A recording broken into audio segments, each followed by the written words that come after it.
ધોવા દો વાસણ વધ્યા તો બહાર રાતના ધોઈ નાખે ફટાફટ. સાફ સફાઈ કરી નાખશે બધા ખાના. એક હેઝલનટ કોફી.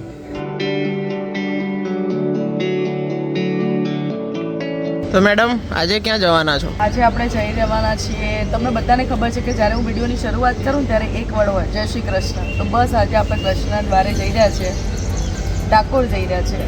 તો અમે દર્શન કરીશું અને તમને બધાને પણ દર્શન કરીશું, તો બ્લોગમાં બન્યા રહેજો. સો ગુડ મોર્નિંગ એવરીવન. આજે આપણે જઈ રહ્યા છીએ સચિન સર, દેવ સર, મેડમની સાથે ડાકોરની યાત્રાએ. સવારે જઈશું ડાકોર અને પછી બપોરે જમીશું અમદાવાદની રિવોલ્વિંગ હોટલ. શું નામ છે?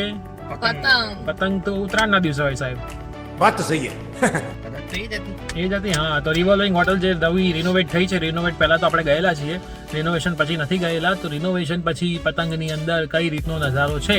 આમ તો રિવ્યુ સારા નથી પતંગના, પણ તો પણ આપણે જઈને જોવા તો પડે કે રિવ્યુ કેમ સારા નથી. રિવ્યુ ગમે તે આપે પણ જ્યાં સુધી આપણે એક્સપીરિયન્સ ના કરીએ ત્યાં સુધી આપણે કહી ના શકીએ ને. એટલે એટલા માટે જ જઈ રહ્યા છીએ. આપણે બસ ફાઇનલી જે પણ આપણો ઓડિયન્સ છે એમના સાચો રિવ્યુ આપીશું કે પતંગ હોટલ કેવી છે. પણ એના પહેલા આપણે સૌથી પહેલા ક્યાં જઈશું? ડાકોર. અને પતંગનો રિવ્યુ ખાસ જોજો કેમ કે 1500 રૂપિયાની ટિકિટ છે. હા, પર પર્સન 1500 છે. કાલે જ બુકિંગ કરાવી છે અને બીજા ટેક્સ સુધી 6300 કેવા કંઈક આપણે સમથિંગ આપ્યા રૂપીસ છે. થયા છે. એટલે તમે પતંગનો રિવ્યુ ખાસ જોજો જો તમે જવાના હોય તો. અને અમે બપોરનો સ્લોટ પસંદ કર્યો છે જેથી ફોટોગ્રાફ લોકો કહેતા હોય છે કે જોઈએ હવે કેવા સારા આવે છે કે નથી આવતા. એટલે એક પતંગ પહેલા આપણે મસ્ત દર્શન કરવા જઈએ. રેડી? ડન છે.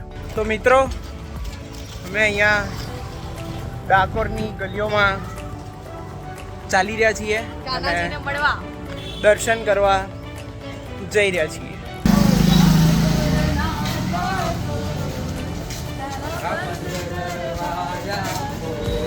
એમના દરવાજા ખુલ્લા જ છે. સાચી વાત છે.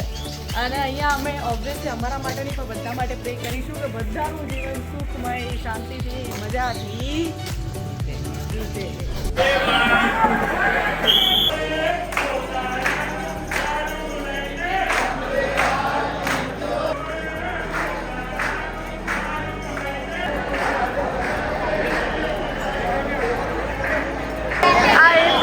કે જ્યાં તુલસીના પાંદડા મૂકવાથી આખા કૃષ્ણ ભગવાનને જે તોલવામાં આવ્યા હતા એ તોલાઈ ગયા હતા. એટલે અહીંયા છે ને તુલસી અર્પણ કરવામાં આવે છે.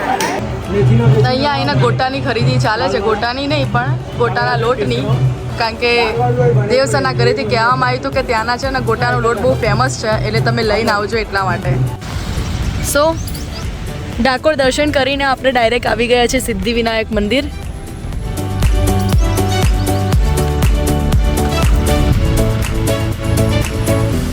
મિત્રો અમે પહોંચી ગયા છીએ સિદ્ધિવિનાયક મંદિર.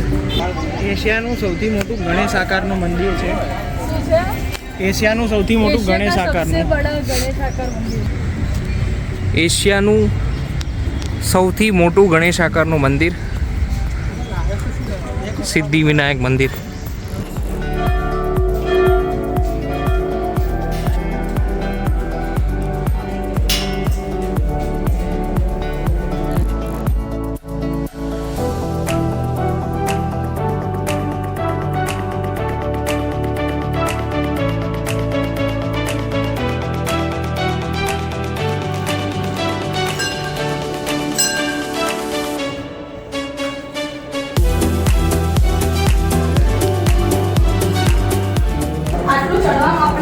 પડી ગયા છે પણ હજી પણ આપણો આત્મવિશ્વાસ હાર્યો નથી. હજી પણ વિશ્વાસ છે કે 4 ધામની યાત્રા આપણે કરી શકીશું. ये बड़ी अच्छी बात कही.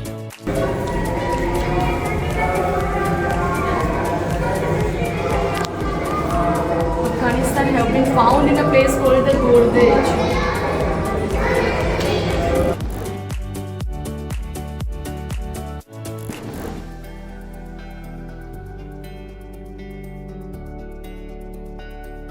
આજે આપણે મોર્નિંગમાં ડાકોર મંદિર ગયા, એના પછી સિદ્ધિવિનાયક મંદિર ગયા અને ફાઇનલી આજે આપણે નહીં એટલે ઓલમોસ્ટ હવે ઓન ધ વે છીએ. પતંગ હોટલમાં જમવા માટે જઈ રહ્યા છે. Sachin sir, are you excited? Dev sir, finally આપણું લક્ષ્ય નજીક જ છે. Look at this.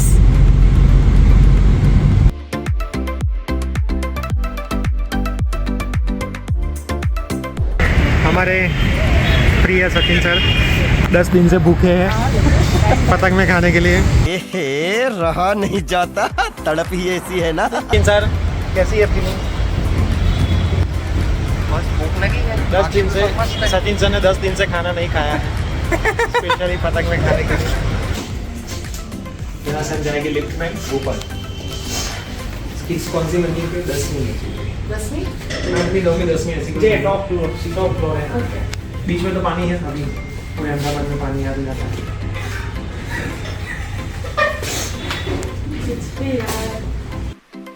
क्या बोलूं मैं इस पे, क्या बोलूं क्या अब मैं इस पे।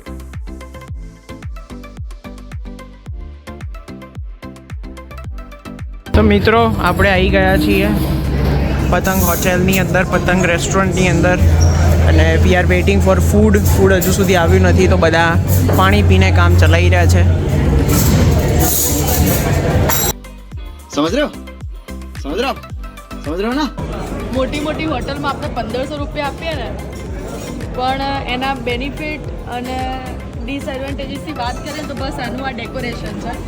કારણ કે અત્યારે હું માસ્ટર શેફ આપણે સેલિબ્રિટીવાળી જોઉં છું ને, અને મને આ ડેકોરેશન જોઈને ગમ્યું. બસ ખાલી આ ડેકોરેશન આપણે 1500 રૂપિયા આપે છે એવું લાગે છે. શું કેવું?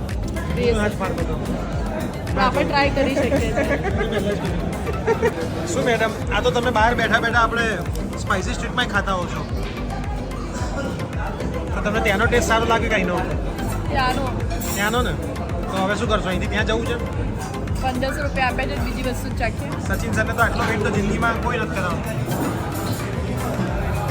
શું કીધું સર? મેડમ પતંગ હોટલની મુલાકાત કેવી રહી? બકવાસ. બકવાસ? પ્રિફર કરીશ કે ના જવું જોઈએ. આપણે તો અનલિમિટેડ વાળું 1500 રૂપિયાવાળી ડિશ બુક કરાવી હતી. એક પણ વસ્તુ એવી નથી કે જેમાં મને એવું ફીલ થાય કે બીજી વાર ખાવી જોઈએ. Not even the brownie also. તો મને એવું લાગે છે કે પૈસા વેસ્ટ ના કરવા જોઈએ. બેટર છે કે સ્ટ્રીટ ફૂડ ખાઓ, અને સ્ટ્રીટ ફૂડ ના ખાઓ તો પણ આપણી જે 4 સ્ટાર હોટલ હોય છે, 3 સ્ટાર હોટલ હોય છે, ત્યાં રેસ્ટોરન્ટમાં જઈને જવો, પણ પતંગ હોટલમાં પ્લીઝ ડેફિનેટલી તમારા પૈસા વેસ્ટ કરવા ના આવે. That's my point of view.